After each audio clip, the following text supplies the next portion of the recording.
terminan. Después de un corte regresamos. Buenos días. Iniciamos nuestro programa del día 7 de mayo de 2016, cuando son las 8:04 por Radio Chart 89.1, Radio Taqui 88.5, FM Mercedes 90.5, programa que emitiremos nuevamente por LT42, Radio de Liberá, el domingo 8 de mayo de 8 a 9 de la mañana. Y saludamos ahí, como siempre, a Alberto Ciares, que suele estar en la programación de LT42, a los operadores de Radio Taqui, a su titular, don Juan Carlos Seltzer y señora, a el operador de FM Mercedes, Chino Martínez, director de la radio. Y aquí está con nosotros Héctor, hoy en los controles técnicos. No sé si puede hablar Héctor, para saludar simplemente a la audiencia. Buenos días, contador, y bueno, vamos a adaptarnos a este programa. Bueno, es la primera vez que me está acompañando acá. Exactamente, contador, y bueno. Un gusto. Igualmente. Bueno, antes que nada, en el programa pasado había llamado la señora Raquel Zárate, la atendió Cali, y bueno, en el trajín de los controles técnicos que estaba Cali a cargo de eso, se le olvidó de decirme. Había llamado la señora Raquel Zárate de Suteco para saludar por el Día del Trabajador, y además, bueno, decía que le gustaba el programa. Así que bueno, como dice el refrán, más vale tarde que nunca, estamos cumpliendo ahora. La señora Raquel Zárate había mandado entonces un saludo a todos los trabajadores, que el Día del Trabajo se celebraba el domingo pasado. Y bueno, por otra parte, en Santa Juana, en el paraje Santa Juana, en la casa de Eudoro Núñez, hijo Núñez como le llamamos nosotros, hoy hay un baile a beneficio de la escuela, creo que 768 es el número, la escuela de Santa Juana.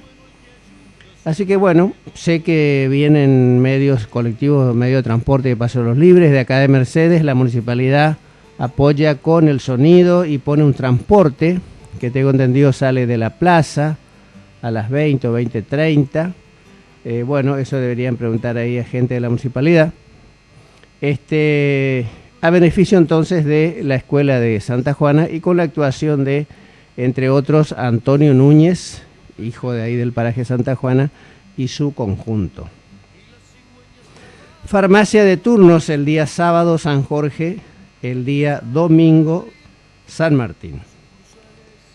Y en materia de efemérides, justamente hoy, 7 de mayo, se recuerda el nacimiento de Eva Duarte de Perón.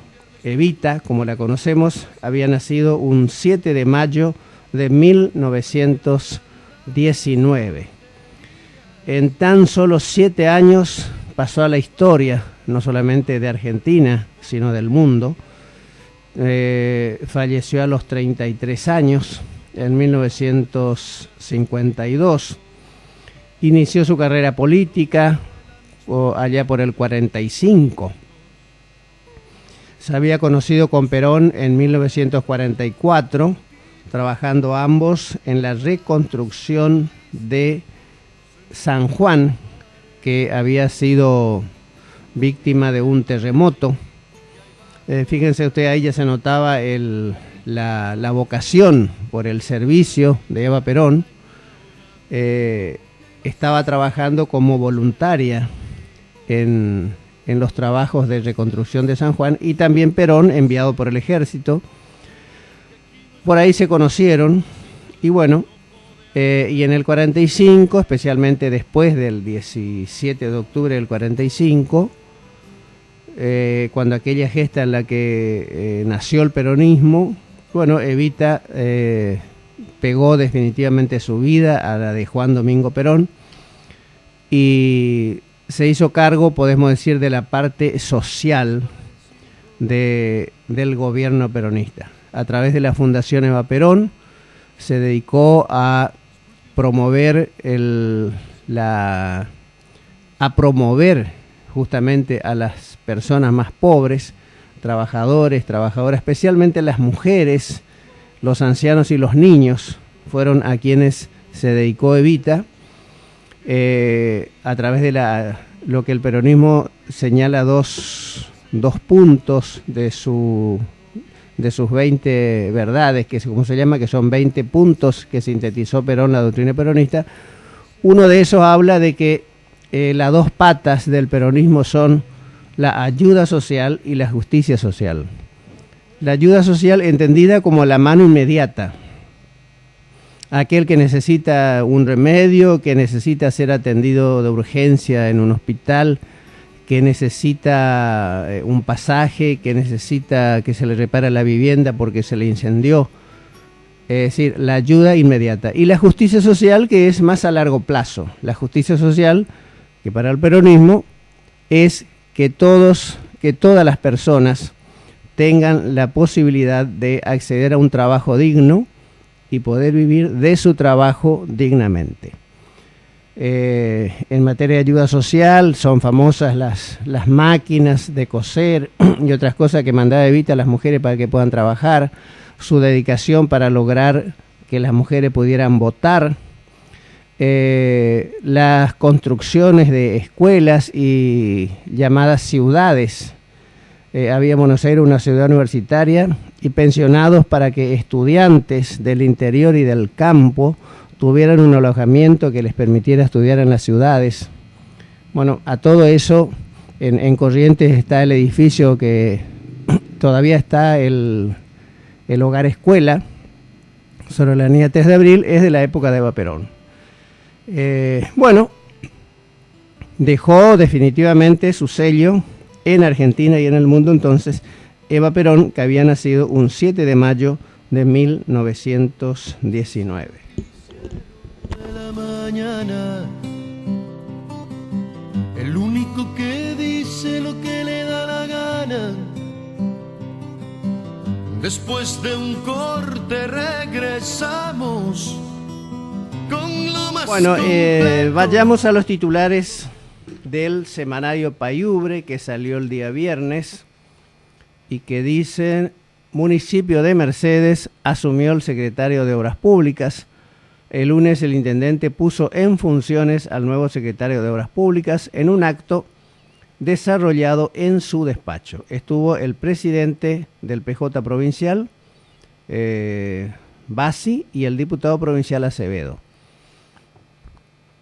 Y ya que hablamos del secretario de Obras Públicas, por ahí hay comentarios de que no reuniría los requisitos para ser secretario porque no tiene 3 años de residencia en Mercedes.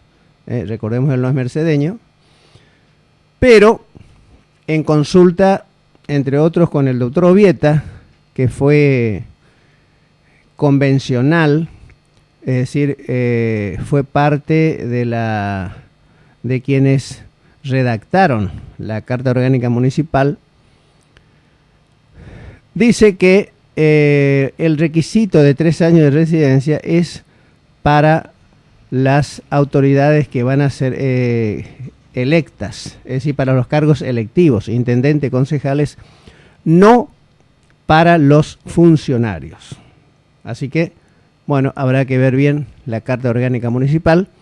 El doctor Obieta entiende que no es requisito para los funcionarios del Ejecutivo eso de que tenga 3 años de residencia en Mercedes.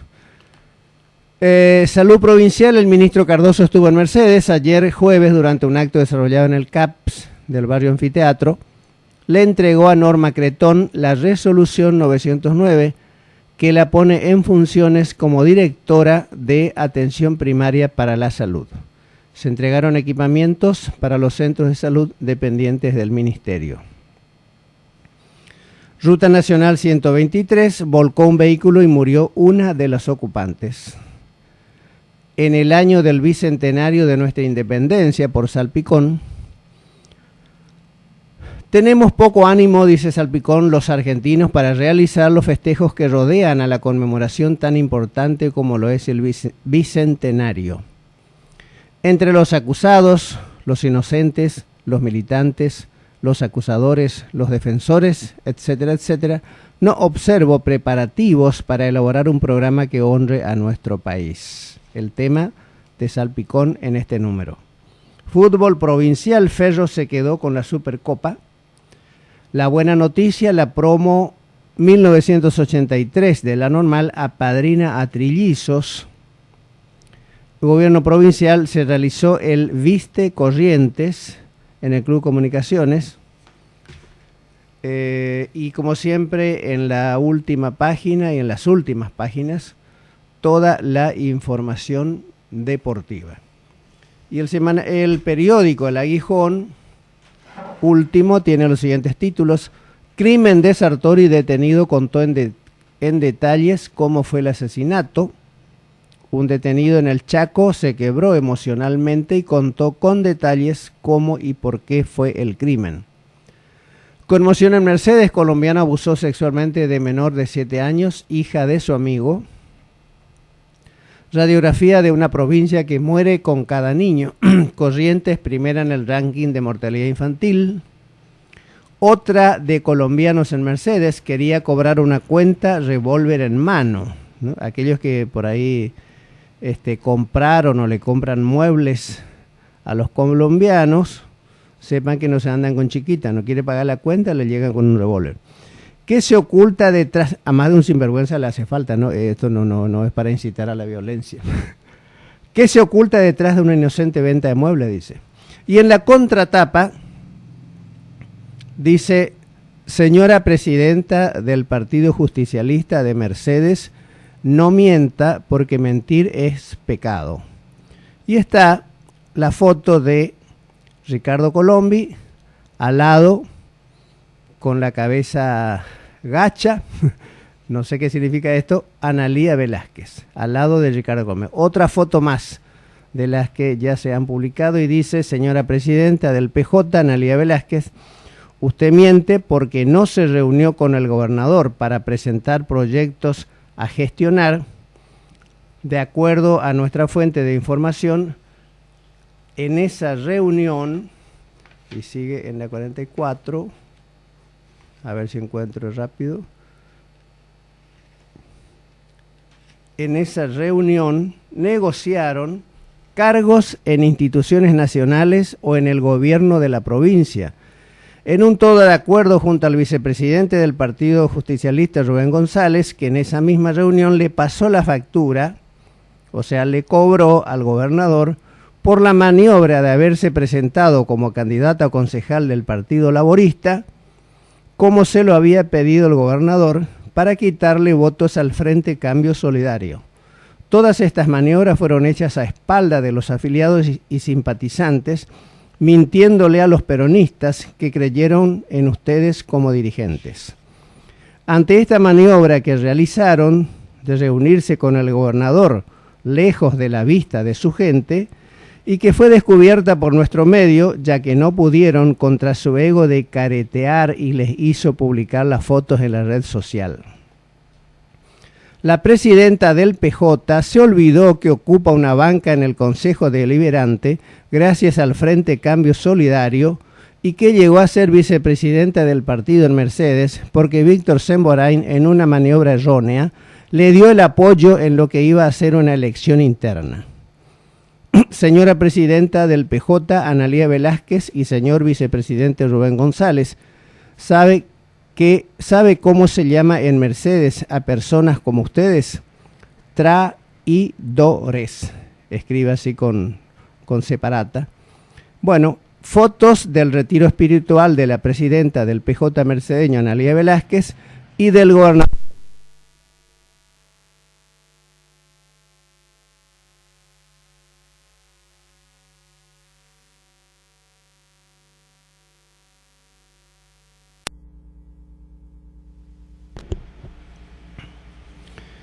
Bien, continuamos luego de un corte de luz de unos 15 minutos Así que para los que escuchan por LT42 van a tener un programa reducido, porque durante unos 15 minutos hemos tenido corte de luz. Estábamos terminando de leer los titulares del periódico El Aguijón. Recordamos que farmacia de turno sábado San Jorge, domingo San Martín. Los que quieran comunicarse por mensaje de texto 3773 40 24 31. Estamos por Radio Chart 89.1, Radio Taqui 88.5, FM Mercedes 90.5. Bueno, esperemos que ya se hayan reenganchado. Y como siempre, este programa se emitirá nuevamente por LT42 Radio Libera, domingo 8, de 8 a 9 de la mañana. Bueno, recordamos a aquellos que son monotributistas que a partir del 1 de mayo pueden empezar a cobrar la asignación universal por hijo, o sea, el salario que no venían cobrando, para lo cual tienen que acercarse a la ANSES. En el caso de Mercedes, recordamos que la ANSES, que estaba abierta por la calle Juan Pujol, fue cerrada luego del cambio de gobierno de Macri, y que ahora atiende un personal de ANSES acá por Plácido Martínez, entre la calle Alvear y José María Gómez. ¿No te acordás el número, Héctor? Sí, Plácido Martínez 1266. 1266. Bueno, que de todos modos ellos toman nota. El que quiera hacer las cosas rápidas puede hacerse un viaje a Cruzú y lleva toda la documentación de sus hijos, pero en todo caso averigüen bien acá cuáles son los papeles que tienen que presentar. Seguramente partida de nacimiento y DNI de los hijos menores de 18 años. Escuchaba esto de la violencia de género que no se termina. Frente a las manifestaciones de esos ni una menos referida a no perder más ni una mujer. Dijo bien los otros días Nelson Castro, en la práctica es siempre una más que son asesinadas, la última en Córdoba, una mujer que había denunciado a su expareja por violencia y bueno, termina él matándola. Uno nos explica cómo es posible que gente que están amenazadas, esta señora tenía incluso el botón antipánico, era una profesional, no me acuerdo de qué, pero de la parte de medicina, no la encuentran en su consultorio, encuentran ahí el botón antipánico, pero no es la primera vez que pasa que estas mujeres así amenazadas están solas. Uno supone que tendrán familiares, tendrán hermanos, tendrán parientes, tendrán amigos, amigas, y supone uno que alguien que está amenazada nunca debería estar sola. Sin embargo, no es la primera vez que pasa que personas amenazadas, el violento las encuentra solas y las mata. Inexplicable. El caso de un hijo de un policía. Acá en Corrientes, no recuerdo bien, no sé si vos recordás el caso, Héctor, pero en la zona de Goya, por ahí, que el chico fue atacado con un cuchillo por otros menores. Se dice que en represalia porque el padre, que es policía, está en la investigación del narcotráfico. Esto también nos hace reflexionar acerca si la lucha contra el narcotráfico, que son mafias dispuestas a hacer cualquier cosa, puede quedar en manos de un simple agente de policía. O tienen que formarse fuerzas especiales, preparadas, que se encarguen de investigación y la lucha contra el narcotráfico. Porque un agente de policía común, y bueno, está tan indefenso en definitiva frente a estas mafias, porque lo pueden encontrar a él un día cualquiera que está de licencia, o, como en este caso, atacar a sus familiares. Sé que se había formado una división antinarcotráfico en la policía de Corrientes, y bueno, esperemos que a partir de este hecho se tome nota de que por ahí la lucha contra el narcotráfico no puede quedar en manos de algún simple agente de policía. Bueno, anoche estuvimos reunidos en nuestro local de Yatay 663 con la agrupación Militantes Autoconvocados Peronistas. Y lo estoy viendo al secretario de Obras Públicas. ¿Y anduvo por acá? Sí, se está buscando al director de la radio. Ah, bueno. Estuvimos reunidos, justamente lo vi ahí cruzar al arquitecto Juárez, con la agrupación Militantes Autoconvocados Peronistas, analizando un poco la situación política actual, local, provincial, nacional, las candidaturas, hablando de los posibles candidatos del peronismo, Camau, Fabián Ríos, Camau, que ya se ha alargado. Bueno, ya fue candidato, dice que quiere ser candidato, pero parece ser que quiere ser candidato, le acompañe quien le acompañe. Bueno, simplemente hemos conversado, analizado. Nosotros a Camau lo estamos observando con lupa a partir de haber votado junto con el diputado Rubín y el otro diputado peronista de Corrientes, no recuerdo el nombre ahora, a favor de la ley del pago a los fondos buitres. Que yo le decía a los compañeros, por ahí esto tampoco puede ser una situación que muy definitoria, porque hasta el mismo Máximo Kirchner había dicho en su discurso en la Cámara de Diputados que de pagar había que pagar. La discusión era cómo, de qué manera. Él había pedido que se negocie mejor. Pero, yo le decía a los compañeros, creo que el voto de senadores y diputados peronistas a favor de la ley del pago a los fondos buitres no puede ser un motivo para decir, bueno, definitivamente se fueron del peronismo. Porque habrá que ver cómo siguen actuando.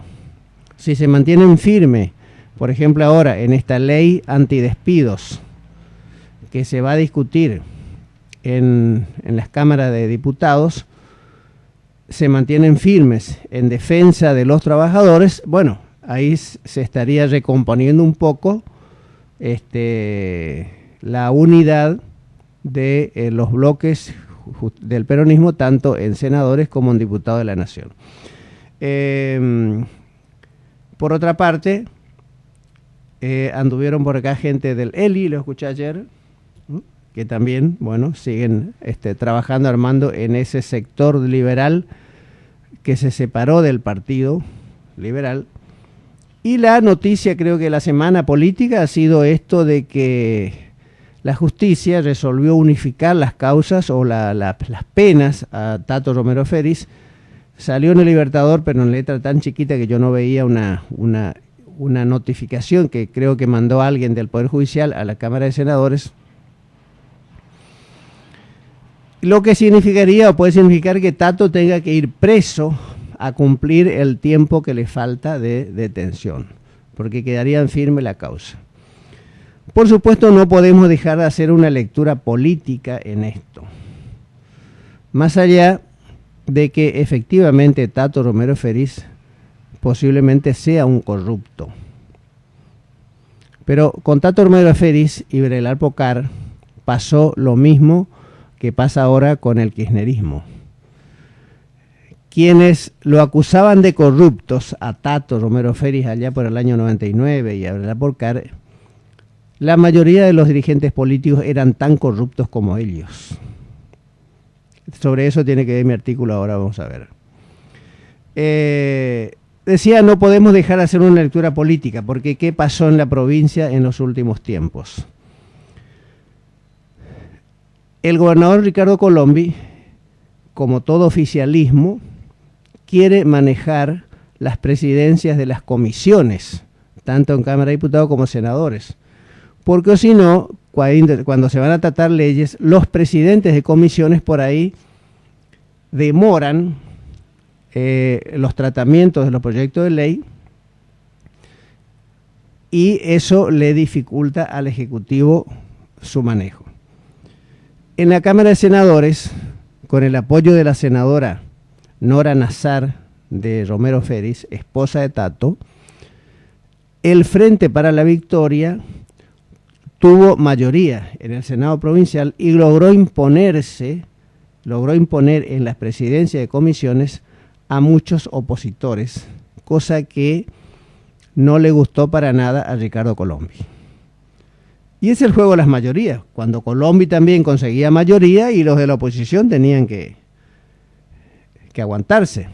Esta vez la oposición tuvo mayoría, pero Ricardo Colombi parece que no está acostumbrado a ese juego de mayorías y minorías.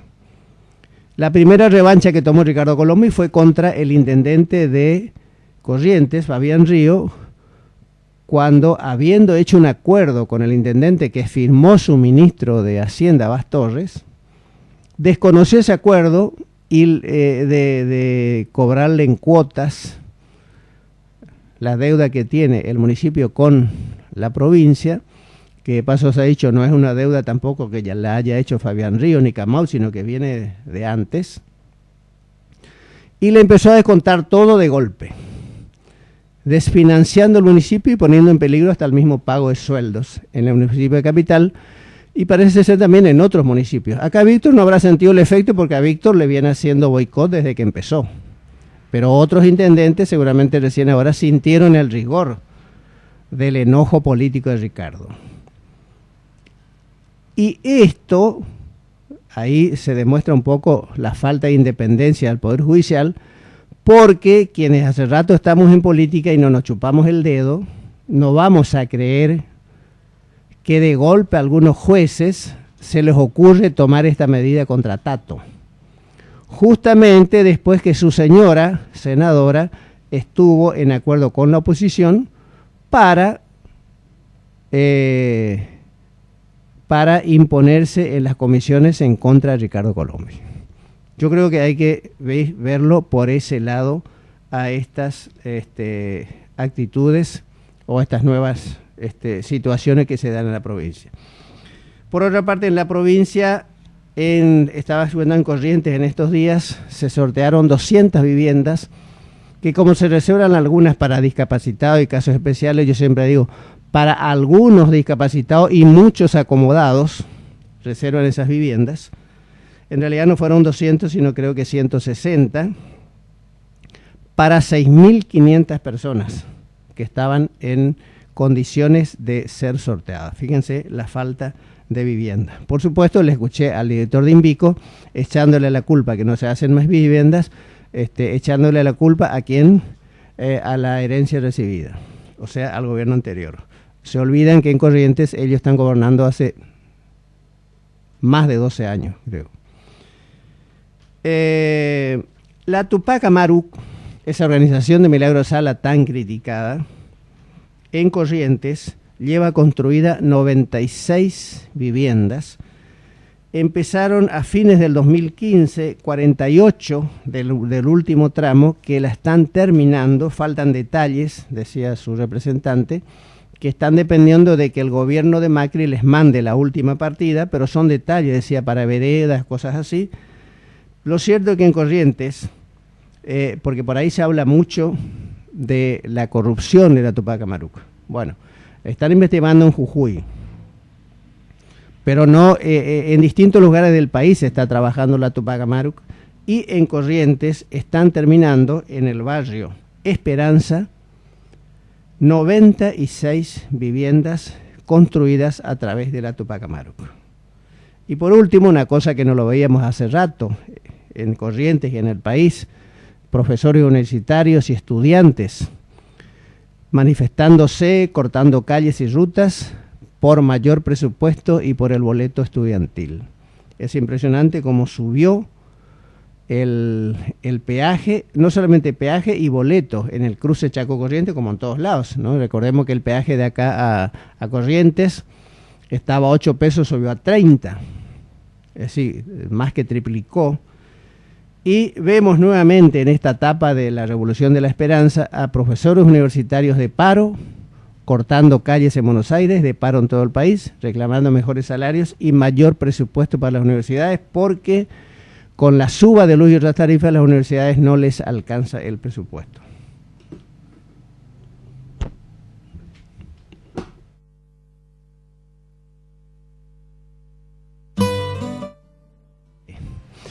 Vamos a una pausa musical, luego a nuestro artículo.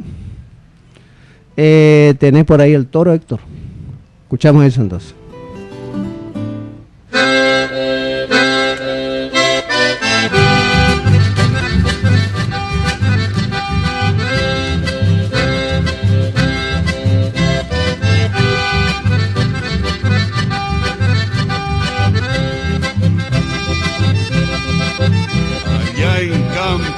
Corrientes, frente a un arisco rodeo, engreído un toro pampa, clava en la tierra sus guampas, insultándole a un overo. Se hace un claro junto al monte, iniciándose aquel duelo, hecho a embestidas y a guampas, y a pezuñas que levantan el polvo que va hacia el cielo. Cuando todo se diluye como un salto en la contienda, al morirse aquella tarde queda una mancha de sangre y un pampa menos en la hacienda.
Bien, escuchábamos entonces el toro. Recordamos, bueno, en realidad la gente del campo van a escuchar nuestro programa el domingo a la mañana por RT42, cuando ya se habrá realizado el baile en la escuela, a beneficio de la escuela 768 de Santa Juana, en la casa del señor Eudoro Núñez, hijo Núñez.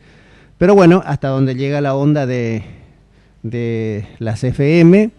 Avisamos entonces, esta noche, sábado a la noche, hoy 7, baile a beneficio de la Escuela de Santa Juana en la casa de Hijo Núñez, con la actuación de Antonio Núñez y un conjunto. Hay un conjunto de cumbias también, sale un colectivo de la plaza, creo que 8:30 de la noche, averigüen, que manda la municipalidad. Bueno, vayamos a nuestro artículo hacia donde vamos esta semana, que dice: los antídotos mediáticos, estrategias para la manipulación. La distracción es el primer punto en una lista de 10 estrategias que el filósofo Noam Chomsky señala como parte de la manipulación mediática de la opinión pública. Chomsky es un pensador de los que en Estados Unidos podríamos llamarlo de izquierda o un liberal progresista. Lo interesante de sus análisis es que señala y critica la corrupción como hecho antiético en lo social e inmoral en lo personal, sea esta de la izquierda, la derecha o el centro. No lo utiliza, como la mayoría de nuestros políticos, simplemente como una bandera para desacreditar a sus adversarios, aunque el abanderado de la transparencia sea tan corrupto como el denunciado. La distracción, dice Chomsky, es el elemento primordial del control social. Consiste en desviar la atención del público de los problemas importantes y de los cambios decididos por las élites públicas y económicas mediante la técnica del diluvio o inundación de continuas distracciones y de informaciones insignificantes. Mantener al público ocupado sin ningún tiempo para pensar. Por lo menos, por ejemplo, mirando Los Simpson o algunas telenovelas coreanas o venezolanas o etcétera, etcétera. Lo mismo que se hacía durante el menemismo. O hacerla del tero, agregamos nosotros, poner el huevo hoy y aquí, los ajustes que se están haciendo, y pegar el grito para llevar la atención hacia otro lado, la corrupción K. Nos parece bien que la actual administración se ocupe de denunciar los casos de corrupción del gobierno anterior. Todos lo hicieron, ¿por qué no este? Incluso no está mal que el gobierno actual intente distraer la atención de la gente para que sienta menos los efectos de sus políticas. La suba de precios, los despidos. Estimular la mediocridad, llevar al público a creer que es moda el hecho de ser estúpido, vulgar e ignorante, es otra estrategia para engañar a la gente, dice también Chomsky. Incluso no está mal que haya medios de comunicación que defiendan las políticas de un gobierno o las ideas de una corriente política, siempre y cuando no lo oculten. Lo malo es cuando hay medios, periodistas o comunicadores sociales que engañan a la gente presentándose como independientes y objetivos, cuando en realidad o responden ideológicamente a una corriente política partidaria o son pagados para defenderla. Mucho se ha acusado a los llamados periodistas militantes o defensores de las políticas K de que su postura se debía a que cobraban sueldos o eran pagados de alguna manera. Seguramente lo sabía. Sin embargo, la mayoría de ellos hoy siguen defendiendo aquellas políticas estando en el llano. De igual modo que hay periodistas liberales, caso Longobardi, que siguieron defendiendo sus ideas, aunque tuvieran que cambiarse de medio por cerrárseles programas en otros. Casos concretos. El gobierno de macristas y radicales, Cambiemos, ha optado por la denuncia de la herencia recibida y de la corrupción K como medio para distraer la atención. Solo quien, como dice Chomsky, no piensa un poco, tal vez no se pregunte por qué, cuando en algún programa televisivo o radial de los llamados, entre comillas, independientes, algún funcionario actual se dedica durante todo un programa a denunciar la corrupción K, no se le ocurre al conductor aplicar una práctica básica de un periodismo bien entendido: llamar al exfuncionario y darle la oportunidad de hacer su descargo o desmentir. No, la idea parece ser la de dejar instalado que lo que cuenta el actual funcionario es la verdad. Había unas 3 millones de personas abandonadas, dijo el actual interventor en PAMI, sin que nadie le preguntara siquiera por qué. ¿No se referirá este funcionario actual a los 3.500.000 mayores que tuvieron acceso a la jubilación y obras sociales gracias a las políticas de moratoria provisional que justamente Cambiemos va a abandonar? Bueno, esto es lo que decimos en nuestro artículo de la semana, hacia dónde vamos.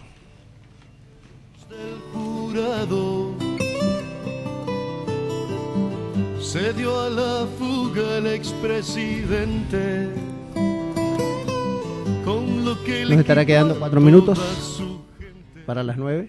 Bueno, digamos, analizando las últimas cuestiones, porque aquí durante el periodo kirchnerista, cualquier índice que diera el INDEC, la oposición no creía o lo desmentía, salvo que sea a favor, porque el INDEC mismo, el INDEC de la época del kirchnerismo, el mismo empezó a decir, por ejemplo, que la desocupación aumentaba, que había menos trabajo, que bajaba la actividad económica. Bueno, eso sí creían. Cuando era negativo creían, cuando era positivo no. Entonces por ahí el gobierno de Cristina apelaba a los índices de organismos internacionales. Naciones Unidas, UNICEF, la OIT, CEPAL, daban a conocer que la Argentina estaba entre los países donde más se había achicado la desigualdad, donde más ha crecido la clase media de una situación de pobreza que estaba en el 2001, donde más se había creado trabajo.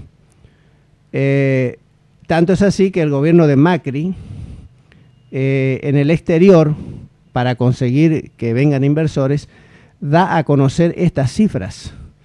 En la Argentina con un 6% de desocupación, donde la clase media se ha desarrollado mucho, donde se venía creciendo hasta octubre del 2015. Bueno, esos eran índices positivos. Ahora, así como se decía que el kirchnerismo negaba la inflación, resulta que ahora el macrismo niega la desocupación y niega los despidos. Dice que no hay despidos, que los que se le echaron son todos ñoquis.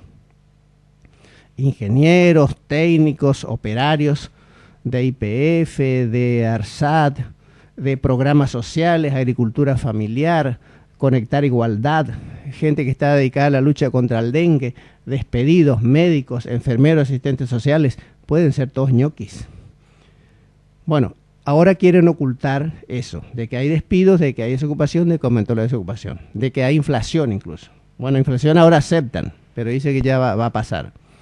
Lo cierto es que hay índices que no pueden ser considerados opositores a Macri porque son liberales, como la organización Fiel, dicen que la inflación va a rondar por lo menos el 40%.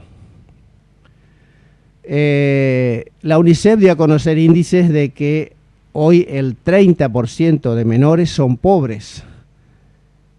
Y otra organización, creo que, no sé si vos te acordás, Héctor, quién es el que dio a conocer que la canasta básica está en 10.000 y pico de pesos.